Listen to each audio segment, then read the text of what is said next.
Well, welcome everybody to a beginner's guide to Heroku and Marketing Cloud API integration.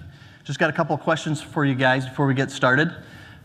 Who here is a developer?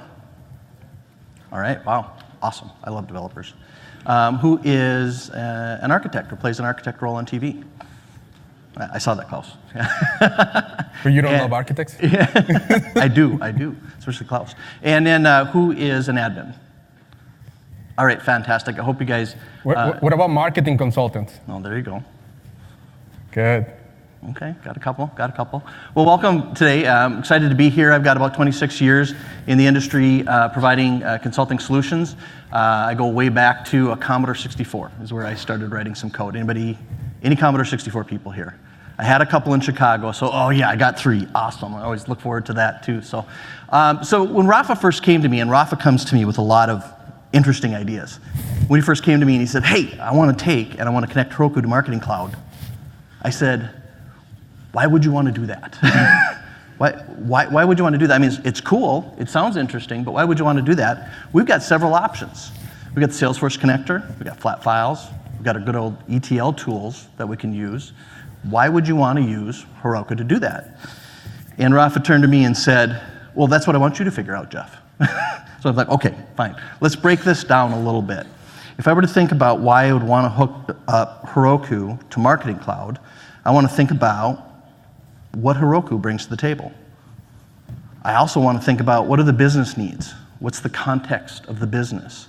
I need to think about that, right? How does Heroku fit in? It's not just technology, it's what's going on with the business. But I also really want to think about marketing too. You know, where does marketing need to go? What are we trying to accomplish? So I started to break it down into 3 different areas. And the first is, you know, what does Heroku bring to the table? So for certain, scaling. It's an excellent platform for that. You get the horizontal, vertical, auto scaling, and it provides a tremendous amount of flexibility. So just a couple of points there. Okay, so that's great, but why would we need Heroku inside one of our architectures? So I started to take a look at, you know, if we're going to architect with Heroku inside our solution, what are the needs of the business? What's the context of the business? Where should we look? What should we consider? So I think if you look at the different areas and the objectives and requirements of the business, you know, what are the user stories? What are the business needs? What are the business assets? What's the technical environment? The reason I think about this is, you know, has the business already invested in Heroku? You know, is it available? Is it a technology that people are trained on? Can you leverage some of the skills that you have inside your business to do that? What are you trying to accomplish? Is it innovation? Are you thinking about the maintenance of the system going forward? Is this something that's going to fit in from that perspective? And then thirdly, I look at the future of marketing. Okay, this requires innovation. Right now, my inbox is full of marketing messages, right? And Google does a nice job of splitting those out on different tabs and sending me all sorts of information. I'd say 80% of those I don't like to look at. Some of them really bug me. Matter of fact, last week I got a couple of text messages from a couple of people that were marketing to me, and it's like, man, it's too much information. It's coming at me too fast. But there's a couple of companies that are sending me information that's just the right time, the right place. It's giving me that information, giving me a great experience. And I think that's what we really need to be shooting for. There's a lot of over-messaging today. There's a lot of people trying to do marketing, send you good messages, sending you at the right time, but not all of them are getting it right. Today's pattern is advanced customer journey mapping. You spend a lot of time and effort and money, you can get to a good interaction with your customers, but it's not always happening. So I started thinking, where does marketing need to go? How do we get to that great experience? What's the perspective there? And so I look at the best marketing experience to me is where it's reactive to my needs, where it's interactive with me on what I want to do. Does it know that I need a haircut in 4 weeks? And it sends me that message and say, hey, we've already made an appointment for you. It looks like you're used to getting haircuts at 4 o'clock on Wednesday, so, you know, would you like to book that? Boy, that saves me a lot of time. Right? So something that's reactive, something that's interactive, something that anticipates what my needs are as a customer. And then you throw artificial intelligence in there, and you've got a very interesting pattern. So that brings me to personalized interaction based on customer behavior in real time. That's the goal. That's what we want to get to. And so I come up with my answer. Heroku, let's use that to innovate. That'd be a great option. So, Rafa, let's go ahead and do that part of the presentation. Let's do it. Thank you, Jeff. So, my name is Rafael Hernandez. I'm the head of delivery of Sir Jeff. We are a consulting firm and a Salesforce partner. My Twitter is Leafar HC, which is my name is spelled backwards and then HC. So, funny story, I was about to change it last night, and then I did, and then I remembered that all my business card has it on it, so I changed it back. So, that's still my Twitter. You can find me on LinkedIn as well. I do have a blog. You're going to see it later. It's rafaelhernandez.org. One of the cool things about this is that we did this presentation in Midwest Dreaming. And after that, I keep getting architects and developers reaching out to me because this is getting hot, right? A lot of companies are looking for marketing cloud architects. The reality is that they don't really know what they want. What they want is an architect that is an integration architect that knows how to use APIs and put the data into data extensions. That's what they need. But they don't know because they get advice from somebody else. So if you guys have any questions about that, let me know. I know right now in industry, they really want this type of skills. Like right now, the job that I'm doing for one of our clients, they took them 3 months just to get a person. And they need more and more people. So just for today's story, after Jeff already justified why are we gonna do it, I just get to do the developer thing and just do it because I want to do it, right? So I get to do 3 things that I love. Marketing Cloud, and we're using the API, and then we're gonna use Heroku because I love Heroku. Anybody's a Heroku developer here, architect? Anybody has used Heroku before? Oh, just a few hands. No, we got a few. Oh, okay. Got a few over here. You guys are gonna love it. And then, I wanted just to get something else. And I used the National Weather Service because I was like, what is one thing that is going to have a lot of records any given time? We get a lot of bad weather in Minnesota. And we're from Minnesota, so I mean, we have to. So I decided to use that. So that's what we're going to be doing today. And then just to give you an idea, this type of example, I have done this for 3 different clients already.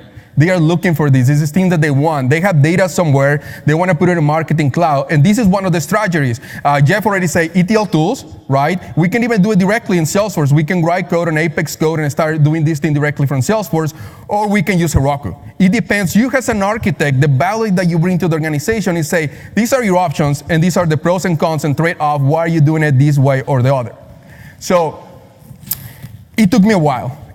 First of all, I want to thank Magnet 360. They are the ones who helped me with the environment to do this demo. You guys are actually going to see the live demo in a few minutes. So anybody from Magnet here? Just Klaus. If anybody wants to know about more Marketing Cloud and consulting, Klaus is here too.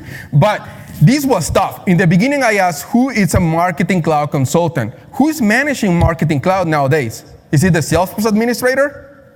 Is it part of the Trailhead? Who is it? It's a marketing person. Who's handling? And when you take the certification, is there something about how to enable the API? Have you guys seen anything on the certification? No. It's tough, right? So when I first was given this challenge, like, how do I even start? Things like knowing what things to have. Somebody's calling me at this time. Look at that. What privilege to have as an administrator, it's very important. 2 things that you have to have, and take note, is the administrator and the Marketing Cloud administrator. If you click another checkbox in that list, guess what? You cannot do anything. Even if you have those 2. So if you want to be working as an administrator, as an architect, only those 2 are the ones that you have to click. Lesson learned. It took me a while. I have to open a case with Salesforce because what do you do when you do this? Check everything. Because I want everything, right? It didn't work. So these are what you need to have. Second, I was like, okay, how do I actually enable an API inside Marketing Cloud? And it turns out that it's inside something called install packages. And I'm like, why is it called that way? I have no idea. I was looking for, a REST API, a connector or something. It turns out you have to create an install package, and I'll show you where that is too. After that, you install a package and you say, oh, this is an API integration. That's what we need. And then when you select that, you say, oh, by the way, this API integration is going to be a data extension integration.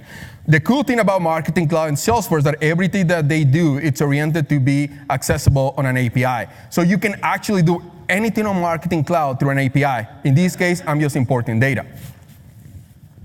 And after that, the only thing that you get, you guys know your package ID, a JSON web token, but the things that I'm going to be using is a client ID and a client secret for my demo today. For those hackers in the room, this is from an old one. It's deleted, so you cannot do anything with that, okay? Somebody's laughing. For those who are watching this live, yeah, that's gone.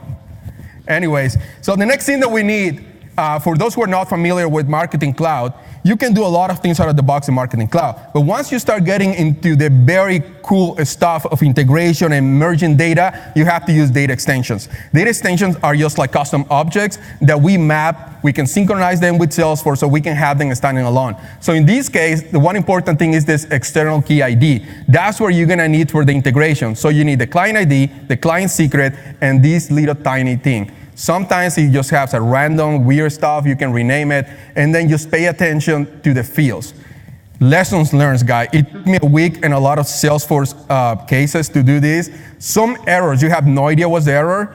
Things like if you don't know that the length is 100 and you can get like 101 records, the whole thing fails, and it doesn't say anything like, hey, field exceed max. It doesn't. It just say error, and nothing else happens. So lesson learned. So be careful with that thing.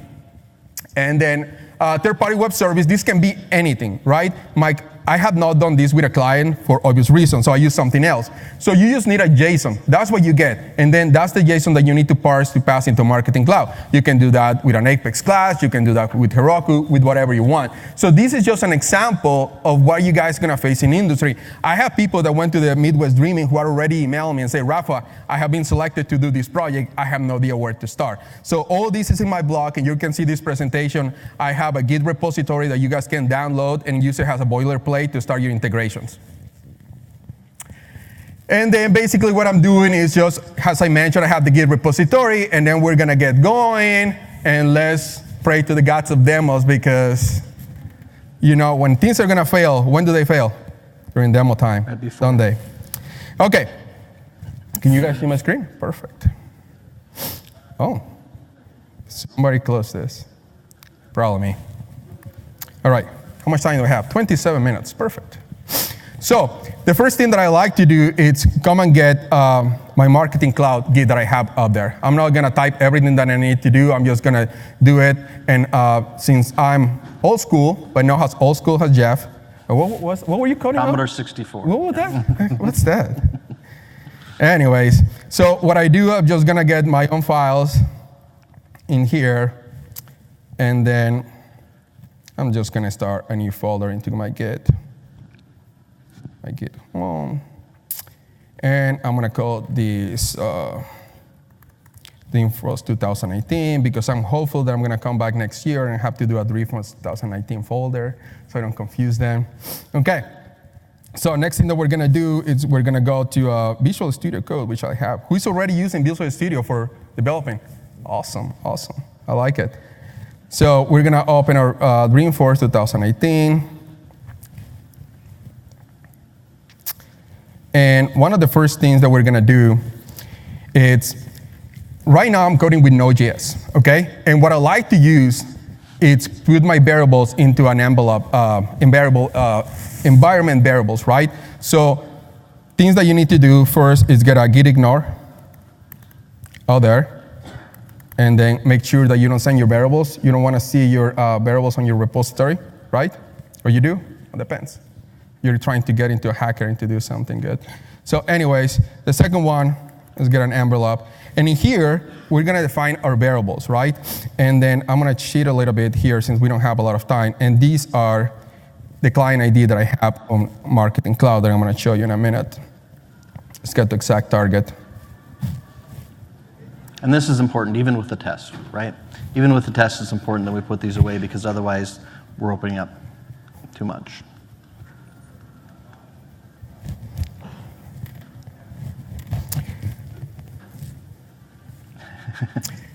He made me do this. Yeah. He made me. He made me do this. Not now. Not now. Okay. So these are the data extensions that we're going to use. And then basically what I'm going to be doing, and this just takes a little bit, lessons learned. If you're doing this, just bring some jokes so you can tell people what this loads. So right now I'm using this data extension, and this is what I mentioned before. This is the key that I have.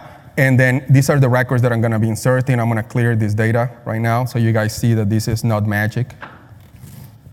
Okay, so I have my data extension, and I already have my app set up in here in Marketing Cloud. You guys can go back to the slides later if you go to administration, make yourself an administrator. Most of the time, somebody else, like a marketing person, is the one who has to grant you access. So refer them to my slides to go where to get the access, right? Because it's tough. They don't give you access. They don't like to give you access. I don't know why. It was tough for me. Anyways, so we're going to go back.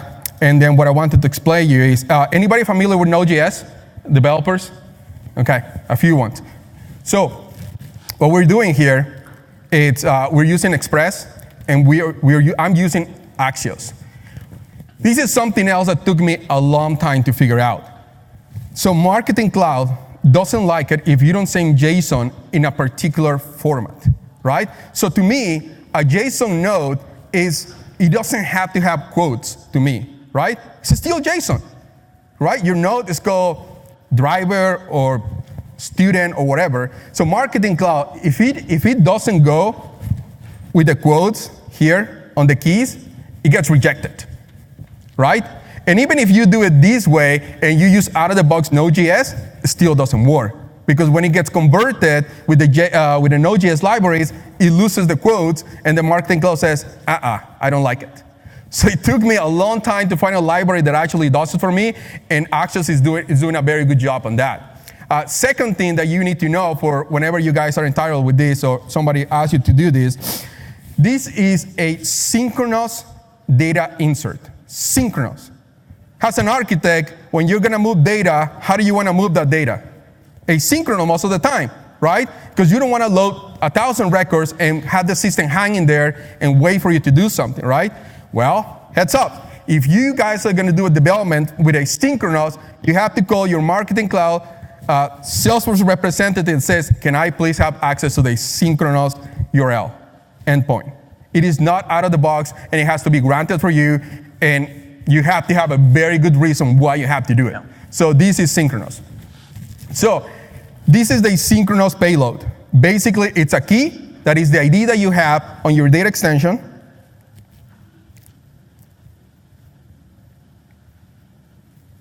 This is my ID, and then my two fields. This can be anything. Right now for this demo, I just have 3. I'm not gonna, try to create a very complicated solution because this is a light demo, and I'm kind of scared to do it. Anyways, so very careful. Like you have to make sure that you clean your data before you send it to Marketing Cloud, right? Anything that is gonna go through an HTTP and it has a weird character, it has more data that you need, it has a different type, because suddenly you're sending a string and then you're receiving it has a number, that is gonna break your code. Like, it's just gonna break and it's gonna say error. That's it, error, I don't know, it's 301 or something, and there were no documentation back there when I was doing this. So that's another lesson learned. So the thing that I'm doing here is basically just grabbing these from the National Web Service, which is just a JSON, and then putting that on an array that I'm gonna insert. Next thing that you need to know is connect to Marketing Cloud here. I'm requesting a bearer token. And this was so funny, right? So some of the architects were making fun of me, but when you use bearer token, you receive that token, and then make sure you never pass that token to the front end.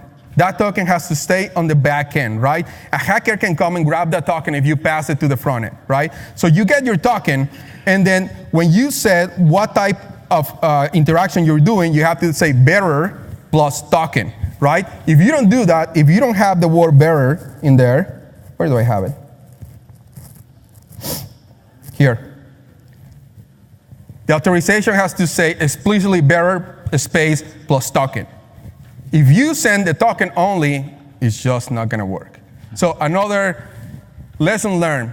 And the good thing is, I don't know if you guys have done this, but once you get somebody gives you a task, this is gonna save you so much time, right? You can still tell your boss, oh yeah, it's gonna take 20 hours, and then you go have a few drinks, and then you probably come and get it done after you watch this presentation.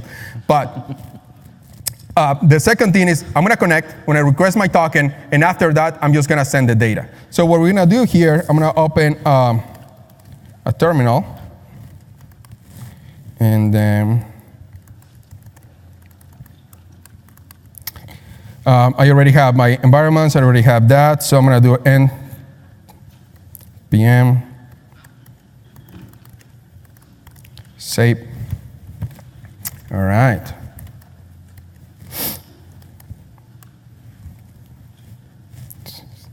Of course, when I'm doing the demo, I forget what I'm doing. And now it's running locally. So one of the things that you want to do as a developer is just make sure that you test things locally before you export them. I have my hello world, Node.js work. And now you can see that I have data from the National Weather Service, okay? So in this demo, I took the liberty to make 2 buttons. Why? Just to exemplify what we're doing. The first thing we're saying, let's connect to Marketing Cloud.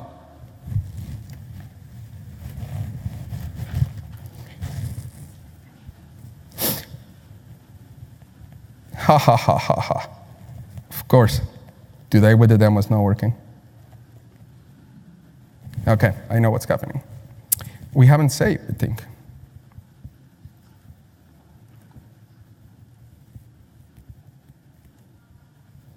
Let's try this one more time. Do you see the error? Fantastic. It tells you everything you need to know. All right. So the connection authorization has been sent, and then as you can see, I have a Berry token here. It's in the backend. So this terminal is just backend terminal. And the next thing that I'm gonna do, I have 5 records in there, and if you guys see I have 0 records here, I'm gonna send my data to Marketing Cloud. And then that was fast. And then you get a status 200, everything is okay, it tells you the records were inserted, and then you go back to your data extension. One of the reasons I named this 001 is because it is really slow when you're trying to look into data extensions. So you want to put 001 for demo, so it's at the top, and then you guys can see that I have 5 records. So just like that, if you download my code, you have a full integration with Node.js, Marketing Cloud, and then I'm about to show Heroku. So looks simple, right? All right, so I have it locally. And then you're like, okay, I want to export this somewhere. If there were a platform that just can hold these right out of the box. Those who haven't done Heroku, let's do a demo. But first of all, what I'd like to do is get into Git, and I'm going to get a new repository here. And I don't come here very often, so I apologize. And then let's call it Dreamforce 18. Oh, look, nobody has done it. Okay, let's go back here.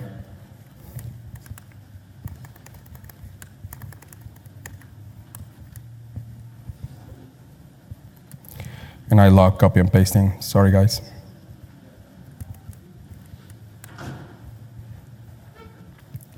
All right, let's push this to GitHub. Oh, the internet is so good. I don't want to jinx it. So our data is there. You guys can see that my variables are not there, which means that I'm not letting anybody go and see my secure data to insert whatever they want into Marketing Cloud. So next thing we're going to do, we're going to go to Heroku. Heroku can host many languages. So I love just Node.js because I love JavaScript. So, of course. There you go. I'm creating an app in Heroku, and I'm going to say, connect this app to Dreamforce 18.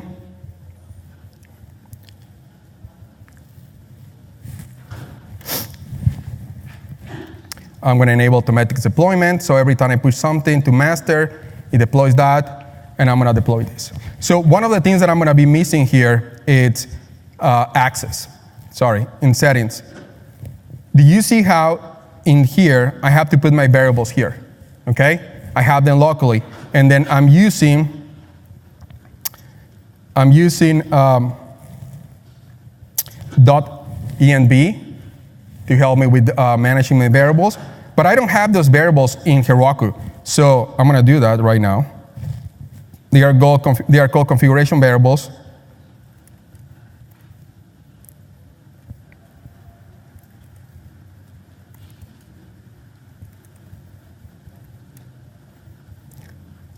right.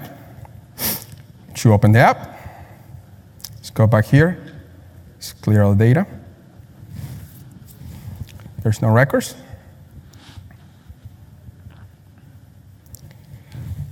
We have already here a live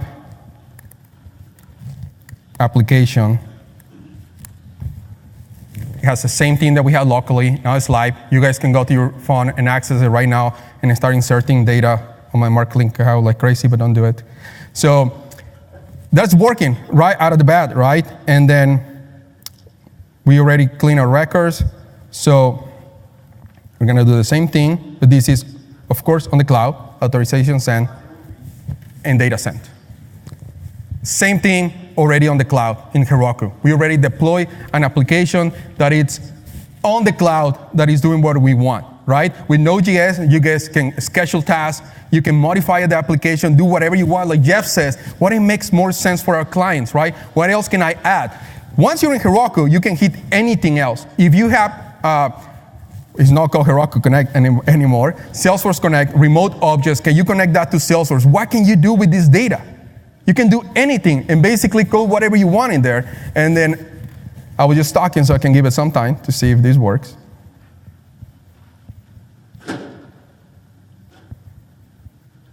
There is 5 records from the cloud. So, demo work, I'm telling you, there's a lot of work for companies. I was just talking to Mike, who is our Salesforce guy for the presentation, and he has a client right now who's struggling connecting Marketing Cloud API with other things. So there's a lot of work for you guys who are there looking for opportunities, and there's also a lot of clients who are looking for this kind of solution. They don't know they exist, so they are possible. So great knowledge to have, and that's it. I'll open it for questions. Don't be afraid of ask questions. No? Yeah. So you're going to give that repository to us for download? Yeah, it is right there, and then we're going to... Yes. He's asking if I'm going to make the repository available for everybody, and yes, the repository is right there, and then even if you go right now to Leafar's on GitHub, you can find it.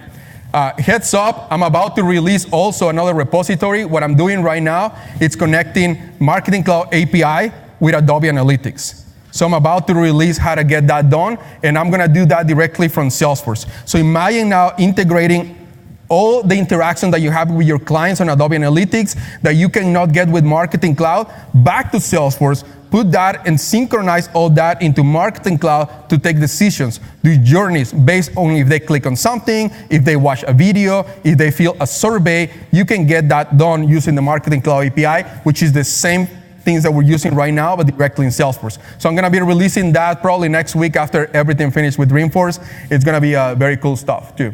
Anybody else has another question? Yes? Go ahead. Do you have any examples using SSJS automations to do the activities that you said? I don't, but if you write me an email, I'm happy. I'm a nerd for doing some of those things. You know, once you have the API, we just need to modify it to hit that, and then we can create an example. But if you send me an email or send me a tweet, I'm happy to help you and create an example. Can you repeat? And the question is if I have some examples of using Adobe Marketing Cloud automations using the Marketing Cloud API. Any other questions? And if anybody has any interesting applications for this too, we'd love to hear from you, or if you just want to share it right now too. Being able to leverage Heroku to be able to do that innovation is a really cool function, and there's lots of applications for that. Go ahead.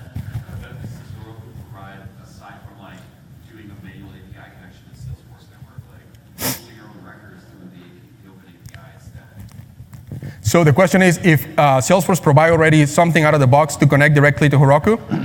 No. The question is, like, the Salesforce already offers an API, so what advantages does Heroku have to leveraging it instead of connecting to the API and most of the records? That's the perfect question too, right? What advantage, why would you go through this effort in order to accomplish the same solution? And Yeah, and that's why I asked that question originally of Raf, is like, why would you want to do this? You Yep. already have So- several other ways of doing that. So to be able to get to the point where you have some flexibility potentially, right, is like you have some business need or you have some technical needs or some context that requires you to do more than what's currently available with those standard connections, right? It's about that flexibility. It's about that being able to integrate potentially with other systems.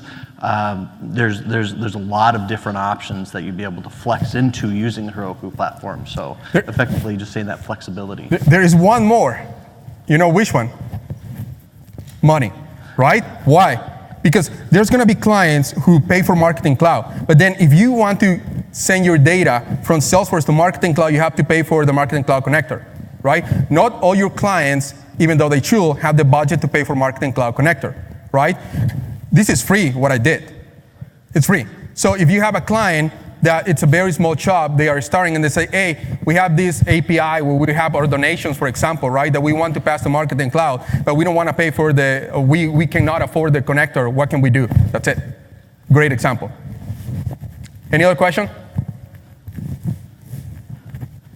Yes? Is this essentially just an engine to make the calls? Are you able to set up your own endpoints and handle like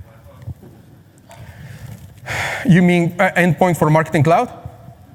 So Marketing Cloud already gives you the endpoints to get whatever you need. So it has different endpoints for the request of the token to connect, and different endpoints to do journey builder actions, to send emails, to add data to data extensions. So they provide the endpoints. You just leverage the endpoints, and then you send in a JSON to connect and interact with the endpoints. That make sense? I guess, because some of the automation tools that I've done in Apex, Okay. I'll set up webhooks to push on events. Okay. So, I mean, with Apex, I write the endpoint and put Apex class. Okay.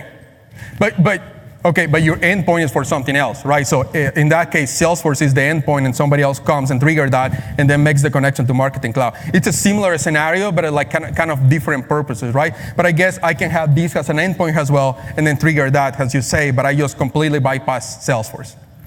Good question. Anybody else? Yes? Well, the Salesforce connector, it's free, but it's a bit messy. It creates like process builders on the fly, so you might not want it. So this is the good option. So it's not a matter of cost. I think Salesforce should not cloud, but it's more manageable doing like this. Okay, so you say the Marketing Cloud connector is free? When Go to the Marketing Cloud documentation. There is a step-by-step to set it up. Yeah, but it's... It's a bit messy. Where's Mike?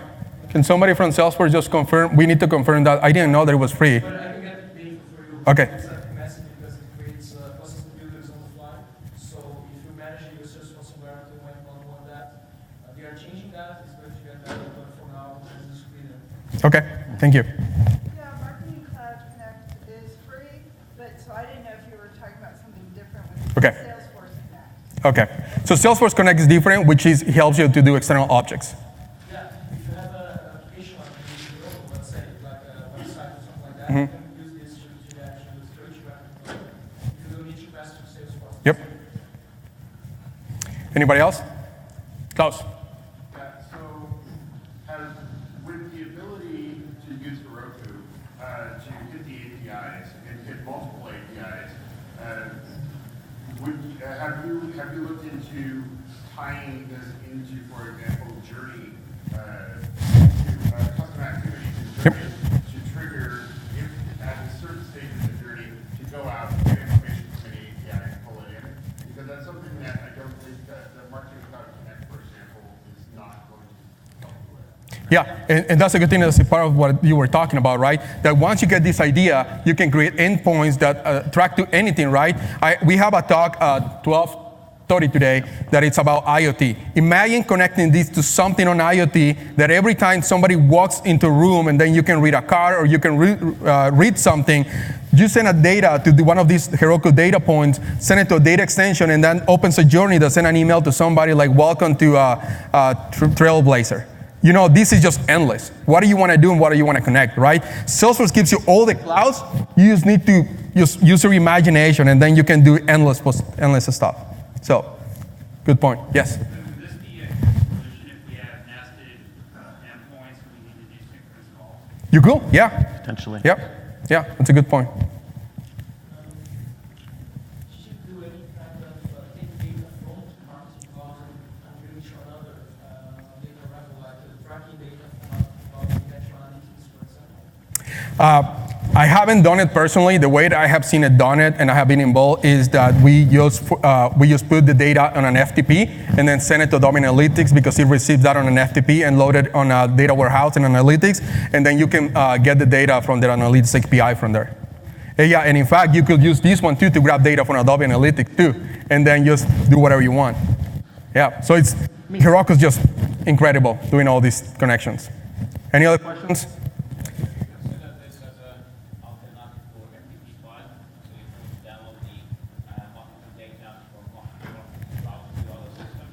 And the question is this an alternative for an FTP? I would say depends on the solution, right? If your solution depends for you to do something with that data, analyze that data, instead of sending an FTP that is just raw data and you don't do anything with it, this could be a solution for you, right? What do you want to do with that data? Instead of going an FTP to another place, when you capture that data, do you want to hit another web service that says, if the information from the other web service matches this information, do something else? Yes, this is a great solution for that. Any other questions? Nope. Well, thank you, everybody. Again, we are SurGev, and if you guys have any questions, this is going to be there. There's a lot of information that you guys can see here, and then we really appreciate you guys coming today. Thank you. Thank you.